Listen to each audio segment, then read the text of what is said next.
రేవంత్ సర్కారు పాలనలో రైతులపై వేధింపులు కొనసాగుతూనే ఉన్నాయి. ఓవైపు కరువొచ్చి నట్టేటా మునిగిన అన్నదాతల పట్ల బ్యాంకు అధికారులు జాలి లేకుండా ప్రవర్తిస్తున్నారు. గతంలో తీసుకున్న రుణాలను తక్షణమే చెల్లించాలంటూ కోర్టు నోటీసులు పంపుతున్నారు. సంగారెడ్డి జిల్లా ఆందోళన నియోజకవర్గంలోని రేగోడ్ మండలంలోని రైతులకు తాజాగా బ్యాంకు అధికారులు నోటీసులు పంపారు. దీంతో ప్రభుత్వం బ్యాంకుల తీరు పట్ల రైతులు ఆగ్రహం వ్యక్తం చేస్తున్నారు.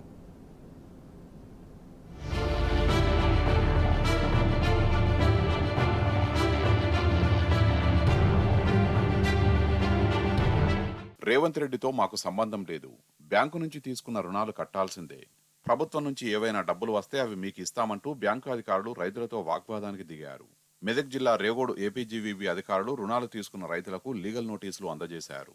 3 రోజుల క్రితం కొత్వాలపల్లి గ్రామానికి వచ్చిన బ్యాంకు అధికారులు గ్రామ నడిబొడ్డున సకాలంలో రుణాలు చెల్లించాలి, బ్యాంకు మొండి బకాయిల్ని వెంటనే కట్టాలి అనే ప్లకార్డులను పట్టుకుని రైతులపై ఒత్తిడి తెచ్చారు. కాంగ్రెస్ సర్కారు 2 లక్షల రుణమాఫీ చేస్తామని చెప్పిందని, ఇప్పుడు మీరు రుణాలు చెల్లించాలంటే ఎలా అని రైతులు ప్రశ్నించారు. బ్యాంకుకు రాజకీయాలకు సంబంధం లేదని, రుణాలు చెల్లించాల్సిందేనని అధికారులు దౌర్జన్యం చేశారు.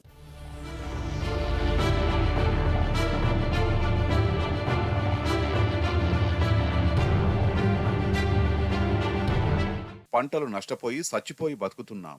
ధాన్యం అమ్మిన పైసలొచ్చాక మీ అప్పులు చెల్లిస్తామని కొత్వాలపల్లి గ్రామానికి చెందిన రైతులు భాస్కర్ రాజు, నరసింహులు, శంకరప్పలు అధికారుల్ని బతిలాడారు. అయినప్పటికీ బ్యాంకు అధికారులు వడ్డీ పైసలు చెల్లిస్తేనే ఇక్కడి నుంచి వెళ్తామని మొండికేశారు. దీంతో రైతులు మీ అప్పు కోసం మేము ఏమన్నా తాగి చావాలా, ఒక్క పైసా కూడా కట్టం, మీ ఇష్టం ఉన్నట్టు చేసుకోండని ఖరాఖండిగా చెప్పారు.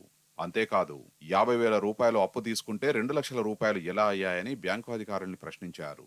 2 లక్షల రుణమాఫీ చేస్తానన్న రేవంత్ రెడ్డి వచ్చే వరకు ఒక్క పైసా కూడా చెల్లించేది లేదని రైతులు బ్యాంకు అధికారులకు స్పష్టం చేశారు.